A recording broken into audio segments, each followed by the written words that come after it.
Hello दोस्तों, आप सभी का स्वागत है मेरे चैनल मॉडर्न एनिमे में। तो दोस्तों, जैसा कि आप सब जानते हैं कि मैं एक्सप्लेन चैनल से कोलैबोरेट कर रहा हूं, तो मेरा फर्स्ट कोलैबोरेशन का वीडियो आ चुका है जहां पर मैं नारुतो शिपुडेन का 212 एपिसोड को एक्सप्लेन करने वाला हूं और उसके बाद 213 को, और एक्सप्लेन चैनल 214 और 15 को एक्सप्लेन करेंगे और उसके बाद की डिटेल्स हम आपको बाद में देंगे। तो दोस्तों, वीडियो को स्टार्ट करने से पहले मैं बता दूं कि ये वीडियो थोड़ी छोटी होने वाली है क्योंकि ये एपिसोड ज्यादा इम्पोर्टेंट नहीं है। तो दोस्तों, वीडियो को देखिए और मुझे और एक्सप्लेन चैनल को सपोर्ट कीजिए। तो चलिए यार, वीडियो को स्टार्ट करते हैं।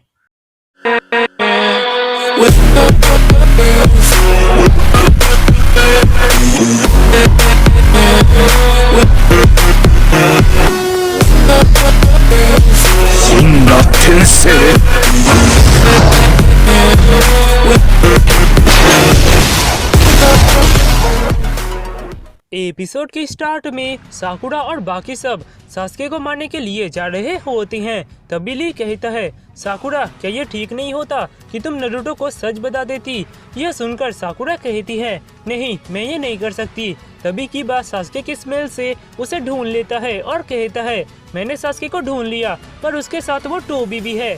यह सुनकर साकुरा सबको रुकने के लिए कहती है और सब रुक जाती हैं। तभी कीबा कहता है, क्या हुआ, हम यहाँ पर क्यों रुके? साकुरा कहती है, कीबा, सास्के का एग्जैक्ट लोकेशन क्या है? यह सुनकर कीबा कहता है, यहाँ से 2 o'clock नॉर्थ में 1 किलोमीटर की दूरी पर।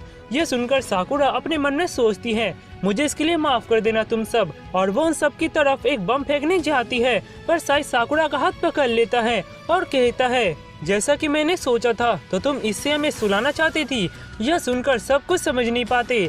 साई कहता है, मुझे लगता है साकुरा सास्के को अकेले ही मारना चाहती है। यह कहकर साई साकुरा से वो सुलाने वाला बम ले लेता है।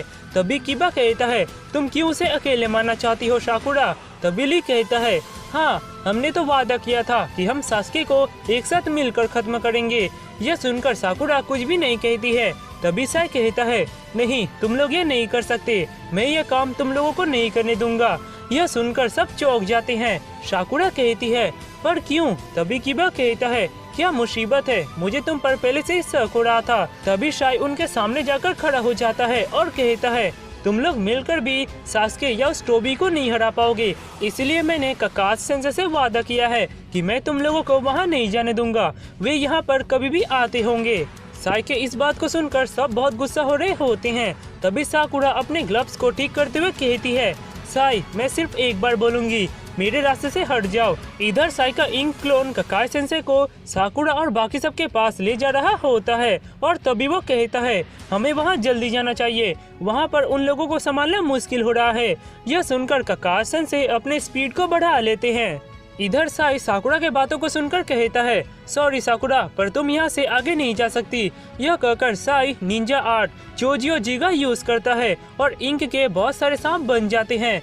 यह देखकर कीबा कहता है, मैं समझ रहा हूँ कि ककाई सेंसे ने तुमसे क्या कहा होगा, पर आखिर कब तक हम सास्के को यूं ही छोड़ते रहेंगे? यह कहकर वो साई के ऊपर हमला करने जाता है, पर साई के सांप कीबा को पकड़ लेते हैं। तभी साकुरा ली को साई के ऊपर हमला करने कहती है और ली यह सुनकर साई के ऊपर हमला करने जाता है, पर तभी साकुरा उनके सामने 3 सुलाने वाले बम फेंक देती है।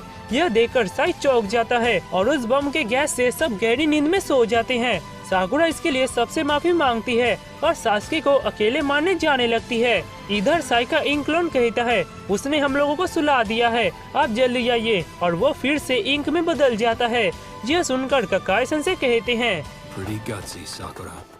इधर साकुरा सास्के के पास जा रही होती है और वो सोचती है, सास्के, ये सब तब स्टार्ट हुआ जब मैं तुम्हारे प्यार में गिरी थी, और तब तुम कितने कूल थे।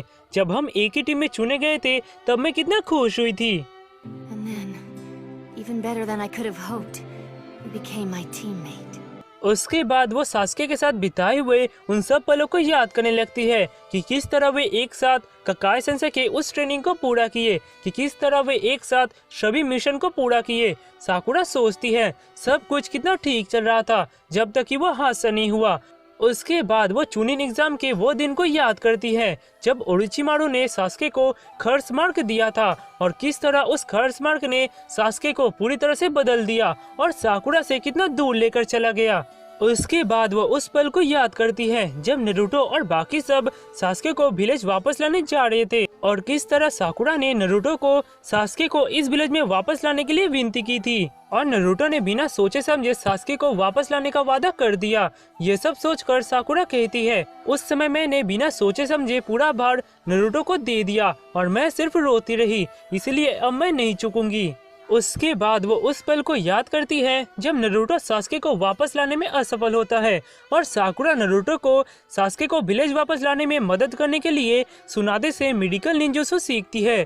यह सोचकर साकुरा कहती है, उस समय मैंने नारुतो को मदद करने के लिए सब कुछ किया, पर सास्के तब तक वो हमारे पहुंच से बहुत दूर जा चुका था। ये सब सोचकर साकुरा कहती है, ये सब मुझसे ही स्टार्ट हुआ और अब मैं ही इसका अंत करूंगी। उसके बाद हमें सास्के की तरफ दिखाया जाता है जहां पर उसके सामने डांजो मरकर पड़ा होता है। तभी मादरा कहता है, वो बहुत ही क्लोज था ना सास्के, उसने collateral damage ceiling technique use किया था। अच्छा हुआ तुम वहां से सही वक्त पर निकल आए, नहीं तो वो तुम्हें अपने मरे हुए बॉडी में हमेशा के लिए सील कर लेता। ऐसा लगता है उसने खुद यह जोशु सेट किया था कि जब वो मरने के नजदीक पहुंच जाए तो यह जोशु अपने आप एक्टिवेट हो जाए। तभी सास्के कहता है, इसके बाद हम हिडन लीफ विलेज में जाएंगे। तभी मादरा डांजो के पास आता है और कहता है, मैं इसका आँख लेने जा रहा हूँ और सास्के तुम्हें थोड़ा आराम करना चाहिए, तुमने अपना विजुअल पावर बहुत यूज कर लिया है, तुम्हारी आंखें अपनी रोशनी खो रही है। अगर तुम्हें अपने गोल को अचीव करना है तो तुम्हें पेशेंस रखना चाहिए सास्के। यह कहकर वो डांजो को अपने टेलीपोर्टेशन टेक्निक से दूसरी जगह पर पहुंचा देता है और सास्के से कहता है, सास्के मैं तुम्हें एक एडवाइस देना चाहता हूँ, तुम्हें उस लड़की को मार देना चाहिए, वो हमारे बारे में बहुत कुछ जानती है।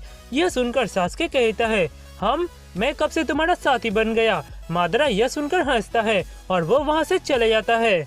उसके बाद सास्के कारिन के पास उसे मारने जा रहा होता है और कारिन सास्के के साथ फर्स्ट मुलाकात को याद कर रही होती है कि किस तरह चुनिन एग्जाम में जब कारिन को एक बड़ा बियर मारने जाता है तब सास्के सही वक्त पर आकर उसे बचा लेता है और कारिन सास्के के कूल फेस को देखकर इम्प्रेस हो जाती है। ये सब सोचकर कारिन कहती है, काश मैं उस कूल फेस वाले सास्के को एक बार और देख पाती। इधर सास्के कारिन को मारने के लिए अपने हाथ में चिदोरी बना लेता है और उसे मारने जाता है, पर तभी वहाँ साकुरा आकर सास्के को रोकती है। साकुरा को देखकर सास्के कहता है, साकुरा तुम यहाँ पर क्या कर रही हो। तभी साकुरा कहती है, सास्के मैं यहाँ तुम्हारे साथ जाने के लिए आई हूँ, इसलिए मैंने हिडन लीफ को हमेशा के लिए छोड़ दिया है।